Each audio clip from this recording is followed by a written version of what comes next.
एक चीज ध्यान दिया है आपने, यदि अचानक हमें 500 का एक अगर नोट मिल जाता है तो कितनी खुशी होती है। बहुत खुशी होती है, क्योंकि हमने एक्सपेक्ट नहीं किया था और हमें एक 500 का नोट मिल गया। लेकिन इसके जस्ट विपरीत कभी ये ध्यान दिया है कि अगर हमारा 500 रुपया गुम हो जाता है या 500 रुपया अचानक से कहीं खर्च हो जाता है तो उसका दर्द कितना होता है।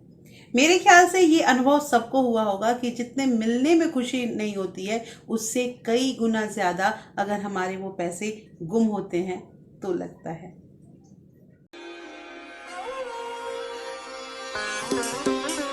Hello everyone, welcome back to my channel real life with Tuku. कैसे हैं आप लोग? आई होप आप बहुत अच्छे होंगे और सेहतमंद होंगे और आप लगातार मेरी वीडियो के साथ भी बने हुए होंगे।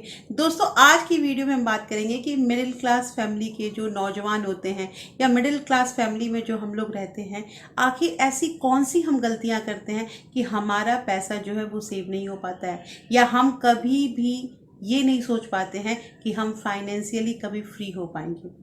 आखिर क्या रीज़न होता है? दोस्तों, ये बहुत ध्यान देने वाली बात है, इसलिए इस वीडियो में आपको 3 ऐसे रास्ते या 3 ऐसे विकल्प बताऊंगी जिसकी जानकारी होनी चाहिए, जिसको अगर हम अपनाते हैं ना तो हमारे कुछ जो गलतियां होती हैं, जो न चाहते हुए भी हम कर देते हैं या हमें पता ही नहीं रहता है कि इसको करने से क्या होगा, इनसे हम बच सकते हैं। तो दोस्तों, ये वीडियो बहुत इंटरेस्टिंग होने वाली है, इसलिए इस वीडियो के अंत तक ज़रूर बने रहिएगा, क्योंकि लास्ट का जो पॉइंट है वो सबसे सबसे इम्पॉर्टेंट पॉइंट है। तो लेकिन दोस्तों, वीडियो स्टार्ट होने से पहले एक नम्र निवेदन है कि अगर आप लोगों ने अभी तक रियल लाइफ विद टुकू को सब्सक्राइब नहीं किया है तो प्लीज़ सब्सक्राइब कर लीजिए अपने इस चैनल को, और साथ में जो बेल आइकन है उसे भी ज़रूर प्रेस कर दीजिएगा, ताकि ऐसे ही इंटरेस्टिंग वीडियो की नोटिफिकेशन आपको मिलते रहें। दोस्तों, वीडियो पसंद आए तो एक लाइक जरूर कर दीजिएगा। तो चलिए स्टार्ट करते हैं वीडियो को। सबसे पहला सवाल ये आता है ना कि आखिर हमारे पास वेल्थ कैसे आएगा, मतलब हमारे पास पैसे कैसे आएंगे, हम ऐसा क्या करें कि हमारे पास पैसे आए, और आए तो आए वो पैसे टिके भी। तो दोस्तों, इसके लिए सबसे ज़रूरी चीज़ है ना कि देखिए, अगर हम ये हमारे दिमाग में बैठा हुआ है कि हम मेहनत करते हैं, हम बहुत हार्ड वर्क करते हैं तो हमारे पास पैसे आएंगे, ऐसा कोई ज़रूरी चीज़ नहीं है कि हम बहुत हार्ड वर्क करेंगे ना तो ही हमारे पास पैसे आएंगे। हाँ हाँ, इस वीडियो का और इस बात का मतलब ये नहीं है कि हार्ड वर्क हमें करना ही नहीं है। मैं यहाँ क्या कह रही हूँ कि अगर हम हार्ड वर्क करते हैं और हमें डायरेक्शन पता है ना कि हमें किस रास्ते में, किस दिशा में मेहनत करनी है, जिससे हमारा जो ये मेहनत है ये फलीभूत हो, तो वो जानकारी रहना बहुत ज़रूरी है। दोस्तों, याद है जब हमारा समय था तो हमें कोई बताने वाला नहीं था, जब हम लोग पढ़ाई करते थे कि किस किस पढ़ाई को करने से, देखिए एकेडमिक 10-12 तक इजीली सब कोई एक जैसा ही पढ़ता है। हाँ, 10th के बाद थोड़ा स्ट्रीम चेंज हो जाता है, ये बात बिल्कुल सही है, लेकिन उसके बाद जो प्रोफेशनल कोर्स होते हैं, प्रोफेशनल तरीके, मतलब कि इस चीज़ की पढ़ाई या ऐसे करेंगे तो हम इस रास्ते में जाएंगे, ये सब हम लोगों के टाइम बताने वाला कोई नहीं था। लेकिन आजकल एक चीज़ ध्यान रखिएगा कि बच्चे पहले से ही तय कर लेते हैं, बच्चे पहले ही उन्हें पता रहता है कि उन्हें अपने भविष्य में आगे जाके क्या बनना है। और देखिएगा, जब हम लोग कभी क्लास में या कोई बच्चा मिलता है ना तो हम लोग सबसे पहले यही चीज़ पूछते हैं, बेटा आगे बड़े होके क्या बनोगे? तो अगर वो बच्चा कुछ बताता है उस समय, इसका मतलब उसका गोल फिक्स है।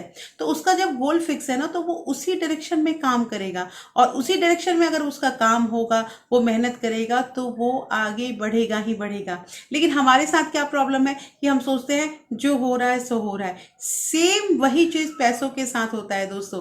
पैसों के बारे में हमने कभी तय ही नहीं किया है कि हमें कितने पैसे चाहिए या कितने पैसे में हमारा घर चलता है, तो उसके अकॉर्डिंग अगर हम 1 साल में या 2 साल में हम कितना पैसा बचा सकते हैं, ये चीज़ हम सोचते ही नहीं। बस अभी चल रहा है ना, बस चल रहा है, भगवान की दया से सब चल रहा है। ये जो गाड़ी हमारी चलती रहती है ना और हम सोचते नहीं है, यही रीजन है कि हम कभी वेल्दी नहीं हो पाते हैं। जब पता ही नहीं है कि हमें कहाँ कहाँ जाना है तो हम तो अपनी गाड़ी ऐसे ही ठेलते रहेंगे। कहने का मतलब ये है कि अगर हम सुबह ऑफिस जाते हैं या कहीं हमारा फिक्स रहता है कि हमने अपनी गाड़ी उठाई है और हमें इस जगह जाना है, तो ये हमारा तय रहता है। ऐसा तो नहीं होता है कि एट रैंडम गाड़ी उठाते हैं और पूरे रास्ते घूमते रहते हैं, रोड पे घूमते रहते हैं और 1-2 घंटा चक्कर लगा के आके बैठ जाते हैं। ऐसा कभी हम नहीं करते हैं। सिमिलरली हमारे जीवन के साथ भी यही चीज़ होता है। हमारा एक टारगेट फिक्स होना चाहिए, हमारा एक गोल फिक्स होना चाहिए कि हमें किस क्षेत्र में किस काम को करने से हमारे पास पैसे होंगे। अब जब ये चीज़ फिक्स हो जाएगा ना तो उसका डायरेक्शन हमें मिल जाएगा, तो हम ये भी तय साथ के साथ करेंगे कि अब इसमें कहाँ कहाँ हमें काम करना है, जिससे ये स्किल जो है, जिससे ये जो मतलब हमारा रास्ता है, ये जो डायरेक्शन है, ये हमें पैसे और कमा के लाए। दूसरी चीज़ यहाँ पे आती है दोस्तों, जो हर मिडिल क्लास फैमिली में होता है, वो ये चीज़ है कि अपनी जिम्मेदारी खुद लीजिए। देखिए, ये बोलना बहुत आसान है कि मेरे परिवार की हालात अच्छी नहीं थी, या हमारे माँ बाप ने हमारा सहयोग नहीं दिया, हमारे रिश्तेदारों ने हमारे साथ ऐसा कर दिया, इसलिए हम जीवन में आगे नहीं बढ़ गए। ये सारा चीज़ बोलना बहुत बहुत बहुत आसान है, और ये मोस्टली मैंने हर मिडिल क्लास फैमिली के एक इंसान के मुंह से सुना ही सुना है। देखिए, आप अपने लाइफ को किस रास्ते में लेके जाते हैं, आप अपने बारे में क्या सोचते हैं, ये सब कुछ आपकी सोच पे निर्भर करता है।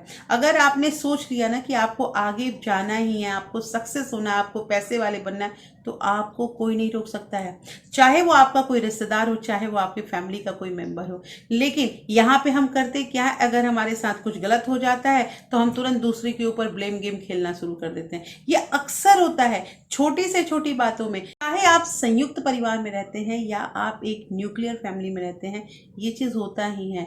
पति पत्नी पे दोष लगाता है, पत्नी पति पे दोष लगाती है कि उनकी वजह से ऐसा हो गया, या वो नहीं करते तो ऐसा होता, सास बहू पे आरोप लगाती है, बहू सास पे लगाती है। लेकिन अपनी जिम्मेदारी आप खुद लीजिए। अगर आपसे गलती हुई है या आपके साथ कुछ ऐसा हो रहा है, तो वो आपको अपनी गलती महसूस करनी ही पड़ेगी। और हाँ, साथ के साथ ये भी करना है कि जीवन में या आगे जाके हमारे से ऐसी गलती ना हो, ये भी साथ के साथ पढ़ लेना है, जो अक्सर मिडिल क्लास फैमिली करती नहीं है। और ये जब से हम करने लगेंगे ना, हम आगे बढ़ेंगे ही बढ़ेंगे। तो दोस्तों, डिपेंडेंट होना बंद कीजिए, अपनी जिम्मेदारी स्वीकारिए। तीसरी चीज़ यहाँ पे ये आती है कि अगर हम कुछ नहीं करते हैं तो करना शुरू करें, और अगर हम कुछ कर रहे हैं, मतलब कि अगर हम पैसे कमा रहे हैं, तो बचाना शुरू कीजिए। देखिए, सिंपल चीज़ ये है ना कि ये जो मिडिल क्लास फैमिली में होता है ना कि एक इंसान कमा रहा है और घर में 4 आदमी 5 आदमी बैठ के खा रहे हैं, ये कब तक और कहाँ तक सही है। एक इंसान के कंधे पे जिस तरह से महंगाई बढ़ गई है दोस्तों, एक इंसान 50,000 रुपये या 1 लाख भी घर में कमा के लाता है और उसके 4 लोग खाने वाले हैं, तो वहाँ पैसे कभी नहीं बचेंगे। देखिए, अब यहाँ पे ये 4 जो मैं बता रही हूँ, इसमें मैं मतलब छोटे छोटे बच्चों को नहीं ले रही हूँ। मैंने बहुत ऐसे घर देखे हैं जिसमें जवान बेटा या उनकी बेटी बैठे हुए हैं घर में, लेकिन बाप कमा रहा है, माँ कमा रही है, लेकिन उन बच्चों को कोई फर्क नहीं पड़ रहा है। झूठ मूठ का वो कुछ कुछ दिखा रहे हैं कि हम ये काम कर रहे हैं, वो काम कर रहे हैं, लेकिन उन्हें खुद पता है कि वो अपना जीवन नष्ट कर रहे हैं। तो दोस्तों, ये चीज़ करना बंद कीजिए। मैंने जो अभी सेकंड पॉइंट में बताया ना कि अपनी जिम्मेदारी खुद लेनी है, उससे ही रिलेटेड ये चीज़ है कि शुरुआत जल्द से जल्द करें। देखिए, ऐसा होता है ना कि अगर 20 साल 25 साल की उम्र में शुरुआत कर देते हैं ना, वो इंसान बहुत कुछ ज़िंदगी में सीख जाता है। उसे बहुत दाव पेच आ जाते हैं कि लाइफ में, सोसाइटी में क्या चल रहा है। लेकिन अगर हमने शुरुआत ही लेट से किया ना, तो वहाँ पे थोड़ा सा तो पहली चीज़ हमें धक्का लगेगा कि हमारा जो है मतलब 10 साल या 5 साल निकल गया। लेकिन अगर आपने शुरुआत भी लेट किया है, मान लीजिए कि आप 30 या 40 के लमसम पे चल रहे हैं और आपको लगा कि अभी तक हमने कुछ नहीं बचाया है, तो भी अभी से ही शुरुआत कर दीजिए।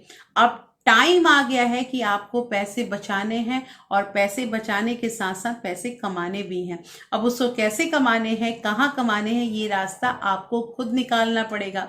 मेरे पास कई कमेंट आते हैं कि दीदी बताइए कि हम भी कुछ करना चाहते हैं लेकिन हम क्या करें। तो मैं यहाँ पे यही आप लोगों को ये सुझाव देना चाहूँगी कि सबसे पहले आप बताइए कि आप किस क्षेत्र में या आप किस एरिया में पूरी तरह से निपुण है।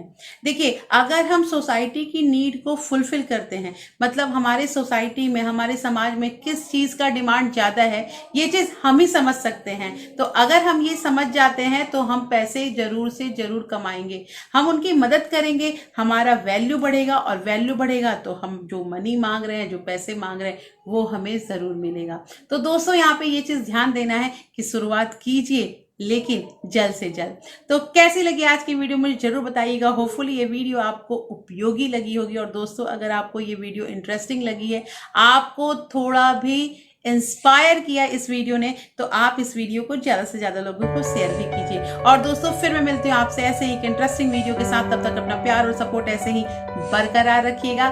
Thank you. Thanks for watching.